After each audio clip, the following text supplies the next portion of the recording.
The FCPA Compliance Report is the longest-running podcast in compliance, engaging a wide variety of compliance-related guests and topics. Each week, Tom Fox brings you the top commentators and information which will inform your compliance program going forward. Join us again for the top podcast in compliance, hosted by the voice of compliance, Tom Fox. The FCPA Compliance Report is a production of the Compliance Podcast Network. This is Tom Fox. I would like to welcome you to a special 5-part podcast series I'm doing in conjunction with the Azevedo Sette law firm, which is headquartered in Sao Paulo, Brazil. This series is entitled From the Unthinkable to a Culture of Compliance, and it deals with issues important to U.S. companies and other companies doing business in Brazil. In this episode 3, I visit with Glaucia Ferreira, and we take a look at background checks under the Clean Companies Act in Brazil. This special 5-part podcast series on From the Unthinkable to a Culture of Compliance is a special production of the Compliance Podcast Network. Hello everyone, this is Tom Fox back for another episode, and today I have with me Glaucia Ferreira. We're going to have a great discussion around the Clean Companies Act and some other issues related to compliance and the practice of law in Brazil. So Glaucia, first of all, welcome and thank you so much for taking the time to visit with me. Thank you, Tom. It's a pleasure to meet you also. Could you tell our listeners a little bit about your professional background? Sure. I started my career 20 years ago working with litigation and also with the privatization of state-owned or controlled companies in Brazil. I did many due diligence reports of state-owned and telecom companies, bank institutions at that time. Then I moved to a big law firm in Brazil where I stayed for 16 years. There, I worked in corporate and regulatory areas, and because I'm also a specialist in corporate and telecommunications laws in Brazil. I met Isabel Franco at that law firm, and she allowed me to help her during the monitorship of Monsanto. Now I joined Azevedo Sette law firm together with Isabel Franco to work mainly with compliance matters, especially in investigations, due diligence activities, risk assessments, and so on. Glaucia, most of my listeners are going to be familiar with the importance of background checks, but I was wondering if you could tell us why background checks are so critical under the Brazilian Clean Companies Act. Yes. For us, it is clear that since the Clean Company Act enacted in 2013, but that only became effective in 2014, the number of Brazilian companies that began to perform background checks has increased substantially. Companies are now conducting background checks on any relevant third parties and executives before hiring them.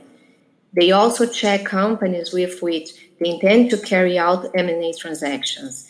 And in our perception, this increase is because the Clean Company Act has imposed strict liability on any legal entity for corrupt acts against the public administration, national or foreign, committed by third parties in their interest or benefit. In other words, for us, after this law was enacted, any entity can also be considered liable for the corruption acts practiced by third parties in their interest or benefit.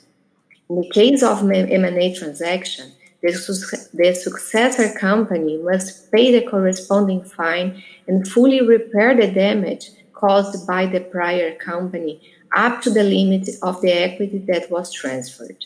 And this liability is strict, regardless of the corporate guilty. And another reason for background checks is to determine the sanctions to be applied. The authority has to consider the adoption of specific procedures to prevent fraud and illicit acts by the companies. The authority will check, for example, if these procedures have been taken in bidding process, administrative contracts, and also in any interaction with the public sector, even if mediated by third parties, like in payments of taxes, inspections, obtaining licenses and certificates. And to decide a sanction, the authorities must also consider if compliance due diligence has been carried out in M&A transactions to verify illicit practice or weakness in the activities of the legal entities involved. And in addition to very heavy fines, the companies held liable under the Clean Company Act may be prevented temporarily from participating in bids or from entering into contracts with the public administration. And these companies may also be declared unfit to contract with the government. Thus, since the Clean Company Act, corporations have been forced to look at the reputational history of companies and individuals they intend to hire, and even analyze the organizations with which they intend to engage in M&A process. The volume of background checks is so large that we have a department in our firm dedicated to conducting background checks for clients.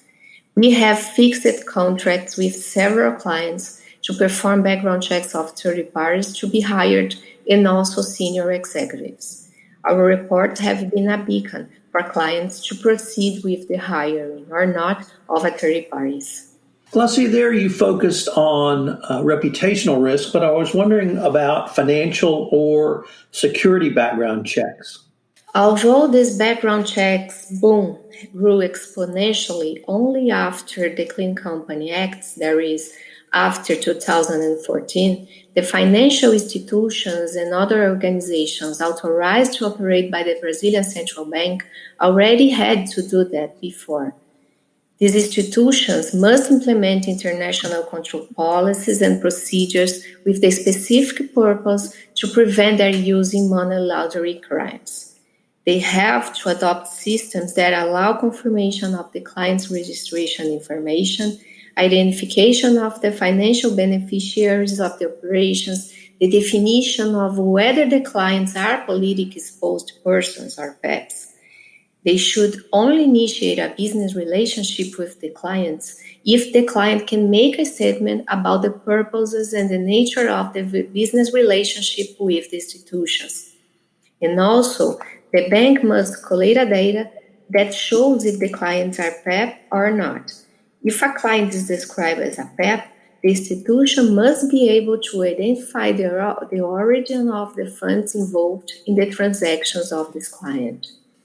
And just like financial institutions, insurance companies are also required to maintain internal controls procedures, mainly to prevent money laundering and financing of terrorism. That includes the identification of customers, beneficiaries, third parties, and other related parties, and even the maintenance of methods that allow the identification and control of the risks of themselves being involved in their products in situations related to money laundering and terrorism financing. Insurance companies must also inform the Brazilian Financial Activities Control Board, called here as COAF, of the transactions that contain evidence of the practice of these crimes. Glaucia, as someone who practices in this area, what do you see as some of the challenges to conducting background investigations in Brazil? Our biggest challenge in conducting background checks is to have reliable official source of research. Unfortunately, it's not easy to find accurate and complete information on public sites, both in the legal and administrative areas. Even using the best search tools available in the market, many times we cannot obtain all information about the people and organizations searched because official sites do not contain precise information or do not index the data. Therefore, we believe that a good lawyer makes a huge difference in the conduct of background checks. The lawyer not only knows how to sniff out incomplete information that makes us go further in search, but we can also make a legal reading of the information available to detect what represents a reputational impact of the third party in question. Glaucia, unfortunately, we are near the end of our time, but I was wondering if you might be able to tell us where listeners who might want more information on this topic could go to. Yes. First, I would say that the more companies require that only good reputational companies or individuals will be allowed to render services to them, and the background checks are the tool to check that, the more our country will be free of corruption. From 180 countries, Brazil is still the 106th position in Corruption Perception Index of the Transparency International, and that must really change. Only when companies and individuals become definitely aware that they have no more space to do business as they do, will the corruption in our country stop. I invite everyone to visit our website to know more about our compliance area and also to subscribe to our mailing list. We have a monthly roundtable of compliance for 7 years already, where compliance officers get together to discuss how they are dealing with the most sensitive matters in their companies, which is really amazing. Glaucia, I wanted to thank you for taking the time to visit with me today. This is a topic that is still extraordinarily important in Brazil, in the United States, and literally across the world. So I greatly look forward to continuing the conversation. Thank you very much, Tom. It has a real pleasure and honor for me to participate in your podcast. Hello, everyone. This is Tom Fox again. I'd like to thank you for listening to this special 5-part series I'm doing in conjunction with lawyers from the Azevedo Sette firm in Sao Paulo, Brazil. I'm going to link to their website in the show notes, so if you need any help in Brazil, check them out. I hope you will join me again for another episode. This special series has been a production of the Compliance Podcast Network.